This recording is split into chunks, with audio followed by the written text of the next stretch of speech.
السلام علیکم ورحمۃ اللہ وبرکاتہ۔ نماز کا مسنون طریقہ مکمل بیان کر دیا گیا ہے، آپ نے ویڈیو دیکھی بھی ہوگی۔ تو اب ہم نے سوچا کہ نماز کے کچھ شرائط ہیں ان کو بیان کر دیا جائے تاکہ عوام کو پتہ چلے کہ نماز کی کیا شرائط ہیں، اور کیونکہ بغیر شرائط کے نماز درست نہیں ہے، اور ہم خود بھی اپنے نمازوں میں مستقل محاسبہ کریں کہ ہم نماز پڑھتے ہیں، آخر ہمارے لیے شرائط پائے جا رہے ہیں نہیں پائے جا رہے ہیں، ہمارے اندر یہ شرائط پائے جا رہے ہیں نہیں پائے جا رہے ہیں۔ تو شرائط پائے جائیں گے تو نماز ہوگی، نہیں پائے جائیں گے تو نماز نہیں ہوگی۔ ویڈیو کو مکمل دیکھیں، انشاءاللہ تعالی پورے شرائط یعنی 5 شرائط ہیں نماز کے، ان میں سے ہم آج 3 شرائط بیان کریں گے، اس کے بعد انشاءاللہ نیکسٹ ویڈیو میں ہم 2 شرائط پھر بیان کر دیں گے، شرائط مکمل تفصیل کے ساتھ۔ چلو شروع کرتے ہیں۔ دیکھیے، نماز کے صحیح ہونے کی کچھ شرطیں ہیں، تو ان شرطوں کا ہمارے اندر پائے جانا ضروری ہے، اس وقت نماز درست ہوگی۔ سب سے پہلے تو یہ ہے، سب سے پہلی شرط طہارت یعنی پاکی۔ نماز پڑھنے والے کے جسم کو نجاست حقیقیہ سے پاک ہونا چاہیے، اب وہ نجاست غلیظہ ہو یا خفیفہ ہو، یعنی نجاست گاڑھی نجاست ہو یا ہلکی نجاست ہو، کسی بھی قسم کی نجاست ہو، کسی بھی طرح کی نجاست ہو، تو اس سے پاک ہونا ضروری ہے، یہ شرائط نماز میں داخل ہے۔ اب وہ دکھائی دینے والی نجاست ہو یا غیر دکھائی دینے والی ہو، دکھائی دیتی ہو پھر بھی، نہ دکھائی دیتی ہو پھر بھی، دونوں سے پاک ہونا ضروری ہے۔ اسی طرح ہاں، اگر وہ بقدر معاف ہے، شریعت نے جتنی معاف کر رکھی ہے تھوڑی سی، تو وہ اس میں کوئی حرج نہیں ہے، لیکن اگر وہ بھی نہ ہو تو یہ اور افضل ہے۔ ناپاکی تو کسی بھی حال میں نہیں ہونی چاہیے، کسی بھی قسم کی ناپاکی نہیں ہونی چاہیے۔ اچھا، اب رہی بات یہ، اسی طرح نجاست حکمیہ، یعنی نجاست حکمیہ کے دونوں فرد ہیں، جیسے مثال کے طور پہ حدث اصغر ہے، حدث اکبر ہے، ان سے بھی پاک ہونا بہت ضروری ہے، سمجھ رہے ہو؟ تو اس طریقے سے نماز پڑھنے والے کے لباس کو نجاست حقیقیہ سے پاک ہونا چاہیے۔ یہ لباس جو ہوتا ہے ہمارا، جسے پہن کر ہم نماز پڑھ رہے ہیں، کرتا پاجامہ جو بھی کچھ ہے، تو اس کا پاک ہونا بہت ضروری ہے۔ نیز نماز پڑھنے کی جگہ کا پاک ہونا بھی بہت ضروری ہے، یعنی ایک تو یہ ہے کہ ہم نماز پڑھ رہے ہیں، ہم اپنے جسم کی پاکی اور اپنے کپڑوں کی پاکی یہ تو ہو گئی، لیکن جہاں ہم نماز پڑھ رہے ہیں، جس مقام پہ ہم نماز پڑھ رہے ہیں، اس مقام کا پاک ہونا بھی شرط ہے۔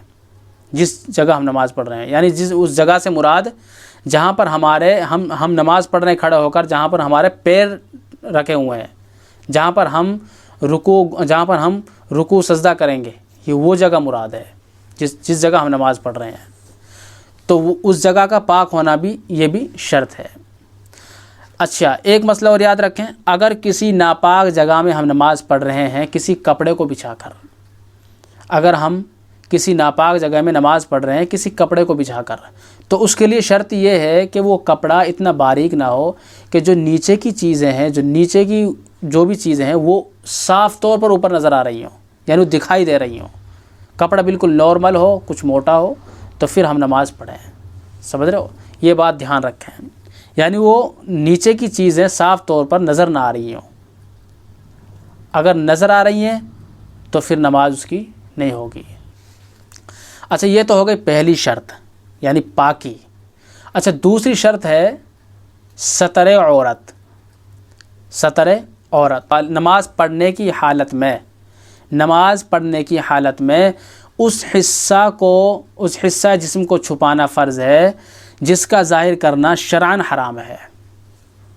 نماز پڑھنے کی حالت میں اس حصہ جسم کو چھپانا شرط ہے جس کو ظاہر کرنا شریعت میں حرام قرار دیا ہے، جس کو ظاہر کرنا شرعاً حرام ہے، خواہ تنہا نماز پڑھے یا کسی کے سامنے نماز پڑھے، چاہے تنہا نماز پڑھے، سمجھ رہے ہو؟ اچھا، اگر کوئی شخص کسی تنہا مکان میں نماز پڑھتا ہو یا کسی اندھیری جگہ میں نماز پڑھتا ہو، تو اس کے لیے بھی ستر عورت فرض ہے، اس کے لیے بھی جسم کو چھپانا فرض ہے۔ جس حصہ کا دوسرے شخص پر ظاہر کرنا حرام ہو اس کا چھپانا فرض ہے۔ اگرچہ کسی غیر شخص کے دیکھنے کا خوف امکان نہیں، ہاں اپنی نظر سے چھپانا شرط نہیں ہے، اپنی نظر سے چھپانا شرط نہیں ہے۔ اگر کسی کی نظر اپنے پوشیدہ جسم پر نماز پڑھنے کی حالت میں اپنے پوشیدہ جسم کے حصے پر پڑ جائے تو اس میں کوئی حرج نہیں ہے، اس کی نماز نہیں ٹوٹتی، نماز اس کی درست ہے، کوئی دقت کی بات نہیں ہے۔ نماز پڑھنے کی حالت میں اپنے ہی جسم کے پوشیدہ حصے پر نظر پڑ گئی، اس میں کوئی حرج نہیں ہے۔ اور اسی طریقے سے مرد کے لیے دیکھیے، مرد کے لیے ناف سے لے کر گھٹنے کے مقام تک ڈھانپنا فرض ہے۔ مرد کے لیے ناف سے لے کر گھٹنے کے مقام تک ناپنا، یعنی ناف سے لے کر گھٹنے تک مرد کے جسم کا حصہ چھپنا چاہیے، یہ پوشیدہ رہنا چاہیے اور اس کا چھپانا فرض ہے۔ یعنی یہ سمجھو کہ جو گھٹنا ہے، گھٹنا وہ بھی سطر میں داخل ہے، اور عورت کا کل جسم سطر ہے سوائے چہرہ، ہاتھ اور پاؤں کے۔ سمجھ رہے ہو؟ عورت کا کل جسم کیا ہے؟ سطر ہے سوائے چہرہ، ہاتھ اور پاؤں کے۔ یہ ہو گئی دو شرطیں، ایک شرط پاکی، دوسری شرط سطر عورت یعنی بدن کو چھپانا، یعنی بدن کو چھپانا۔ پہلی شرط پاکی، دوسری شرط سطر عورت، یعنی نماز پڑھنے کی حالت میں کیا کرنا؟ اپنے حصہ جسم کو چھپانا فرض ہے۔ اچھا رہی بات تیسری شرط، تیسری شرط کیا ہے؟ استقبال قبلہ۔ تیسری شرط استقبال قبلہ، یعنی نماز پڑھنے کی حالت میں، نماز پڑھنے کی حالت میں اپنا سینہ کو کعبہ مکرمہ کی طرف کرنا شرط ہے۔ سینہ کو، منہ کو نہیں، سینہ کرنا شرط ہے، منہ کرنا شرط نہیں ہے، منہ کرنا مسنون ہے۔ سمجھ رہے ہو؟ اگر ہم نماز پڑھ رہے ہیں منہ کو گھما کر اور سینہ ہمارا کعبے کی طرف ہے تو ہماری نماز ہو جائے گی، لیکن خلاف سنت کی وجہ سے مکروہ تحریمی ہوگی، کیونکہ ہمارا سینے کو کعبے کی طرف کرنا یہ شرط ہے، منہ کا کرنا شرط نہیں ہے۔ منہ کو کعبے کی طرف کرنا یہ سنت ہے، مسنون ہے۔ اسی طریقہ سے اگر کوئی شخص کعبے سے صرف منہ پھیر لے تو وہی بات ہے، منہ پھیر لے پھر نماز پڑھے تو پھر اس کی نماز درست ہو جائے گی، ایسی کوئی بات نہیں ہے، لیکن خلاف سنت ہونے کی وجہ سے مکروہ تحریمی ہوگی۔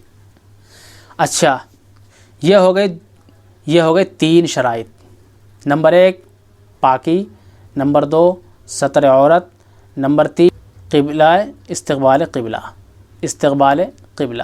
ان تین شرائطوں کو یاد کر لیں، انشاءاللہ نیکسٹ ٹائم ہم پھر دوبارہ ایک پارٹ کے اعتبار سے دوسرا پارٹ آئے گا جس کے اندر 2 شرائط اور بیان کیے جائیں گے بہت ہی تفصیلاً۔ اور اگر کچھ آپ کو پوچھنا ہے تو کمنٹ میں آپ بالکل ٹائپ کر کے پوچھ سکتے ہیں، ایسی کوئی بات نہیں ہے۔ جزاک اللہ، السلام علیکم ورحمۃ اللہ وبرکاتہ۔